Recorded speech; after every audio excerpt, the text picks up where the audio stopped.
5% का हमने डीसी को कैबिनेट ने ताकत दी कि जिस प्रकार का 2011 का सेंसस है और 2090 या 95 के सेंसस के हिसाब से हमने ओबीसी को रिजर्वेशन दिया है। तो जो सर्वे हुआ है उसमें ऐसी रिपोर्ट्स आई कि जो उस समय के सेंसस के हिसाब से कई जगह ओबीसी के लिए पंचायत की सीटें रिजर्व होगी, लेकिन ओबीसी की पॉपुलेशन वहाँ थी ही नहीं। तो ऐसी परिस्थिति में डीसी आंकलन करके उसको बदल सकता है। भारतीय जनता पार्टी राजनीतिक लाभ के लिए इस प्रकार की बात कर रही है। 5% का मतलब कि एक विधानसभा क्षेत्र में अगर 100 पंचायतें तो 5% ऐसी पंचायतें हो सकती है जहां डीसी ये सोचता है कि 2 बार जो पंचायतें रिजर्व होगी है, 3 बार जो रिजर्व होगी है और वहाँ पॉपुलेशन को ओपन करने की जरूरत है तो कर सकता है। वो अच्छी बात की हमने। इनको जहाँ समर्थन करना चाहिए वहाँ विरोध कर रहे हैं। उनके पास अगर कोई काम है तो वॉकआउट का है और हंगामा खड़ा करना है। तो इसलिए जब वो हंगामा खड़ा करके सुर्खियों में बना रहना चाहते हैं। अब जो रणधीर गुट द्वारा जो स्थगन प्रस्ताव लाया गया तो वो स्थगन प्रस्ताव में एक रूपता ही नहीं थी। वो रणधीर जी जिस गुट के भी सदस्य है वो राजनीतिक भाषण दे रहे थे और राजनीतिक भाषण दे रहे थे। वैसे ठीक है, वो विपक्ष के नेता बनना चाहते हैं तो फिर विक्रम ठाकुर जी उठ खड़े हो गए। मैंने कहा कि आप विपक्ष के नेता बनना चाहते हैं तो विक्रम ठाकुर जी खड़े हो गए। जिसके लिए स्थगन प्रस्ताव लाए वो बात नहीं की। 5% का हमने डीसी को कैबिनेट ने ताकत दी कि जिस प्रकार का 2011 का सेंसस है और 2090 या 95 के सेंसस के हिसाब से हमने ओबीसी को रिजर्वेशन दिया है। तो जो सर्वे हुआ है उसमें ऐसी रिपोर्ट्स आई कि जो उस समय के सेंसस के हिसाब से कई जगह ओबीसी के लिए पंचायत की सीटें रिजर्व होगी, लेकिन ओबीसी की पॉपुलेशन वहाँ थी ही नहीं। तो ऐसी परिस्थिति में डीसी आंकलन करके उसको बदल सकता है। पंचायत चुनावों में सबसे पहले रिजर्वेशन अनुसूचित जाति को मिलेगी, फिर शेड्यूल ट्राइब को मिलेगी, फिर अन्य पिछड़ा वर्ग को मिलेगी, फिर हमारा जो है महिलाओं को मिलेगी। भारतीय जनता पार्टी राजनीतिक लाभ के लिए इस प्रकार की बात कर रही है। 5% का मतलब कि एक विधानसभा क्षेत्र में अगर 100 पंचायतें तो 5% ऐसी पंचायतें हो सकती है जहां डीसी ये सोचता है कि 2 बार जो पंचायतें रिजर्व होगी है, 3 बार जो रिजर्व होगी है और वहाँ पॉपुलेशन को ओपन करने की जरूरत है तो कर सकता है। वो अच्छी बात की हमने।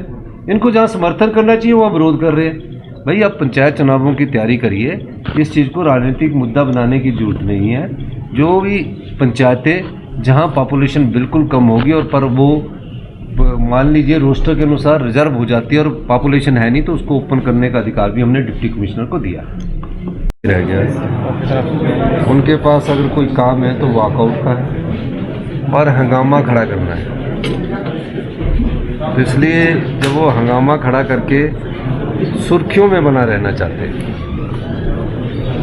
पहले तो स्थगन प्रस्ताव का ये मुद्दा नहीं था, किसी और नियम के तहत लाया जाना चाहिए था।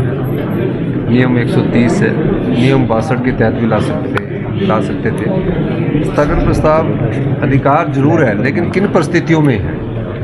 विधानसभा के कुछ नियम बने हैं और नियमों के तहत ये देखा जाता है कि कोई भयंकर परिस्थितियां पैदा हुई तो इस प्रकार का प्रस्ताव लाया जाता है। लेकिन भारतीय जनता पार्टी चाहती थी कि हम इसका राजनीतिक फ़ायदा उठाएं और राजनीतिक फ़ायदा उठाने के लिए इस प्रकार का स्थगन प्रस्ताव लाया गया।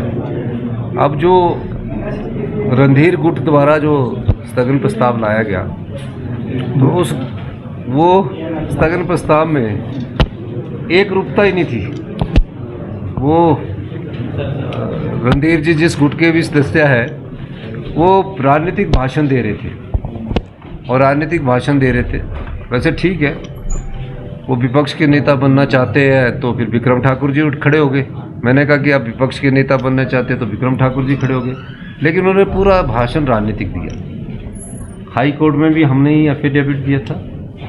ये चुनाव हम चाहते थे कि मई महीने में हो, जो कि सुप्रीम कोर्ट ने माना मई महीने में होने चाहिए। क्यों हो?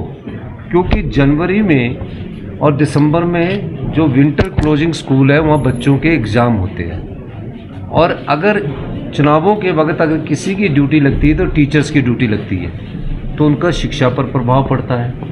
और लाहौल स्पीति और किन्नौर के जो कुछ एक डिस्ट्रिक्ट है जहाँ ज़्यादा बर्फ़ होती है, वहाँ चुनाव मई में होते हैं। अब जो मई में चुनाव होंगे तो 31 तक होंगे, सुप्रीम कोर्ट का आदेश है 31 तक हम पंचायत के चुनाव करवाएंगे।